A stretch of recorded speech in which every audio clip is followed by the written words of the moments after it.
আজকে আমার প্রশ্নটা ছিল স্যার, বিজ্ঞানে আবারও উন্নত হওয়ার জন্য মুসলিম জাতি করণীয় কি স্যার? মুসলিম জাতির করণীয়টা কি? আমরা জাযাকাল্লাহ, আমরা বুঝতে পেরেছি। থাকুন আমাদের সাথে, আপনার প্রশ্নের উত্তর দেওয়া হবে। বিজ্ঞান আবারও উন্নত হওয়ার জন্য মুসলিম জাতিকে মানে জাতির করণীয় কি বিজ্ঞানে?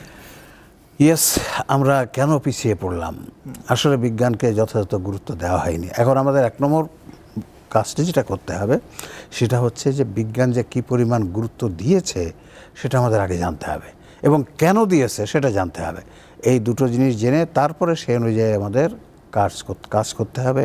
এবং আর কিছু বিষয় আছে যেগুলো হয়তো আমরা পরবর্তীতে আলোচনা করব। যেমন কিছু কথা আল্লাহ বলছে, আমার ইচ্ছায় সব কিছু হয়, তাকদীর পূর্ব নির্ধারিত, যার অর্থ করেছে ভাগ্য পূর্ব নির্ধারিত।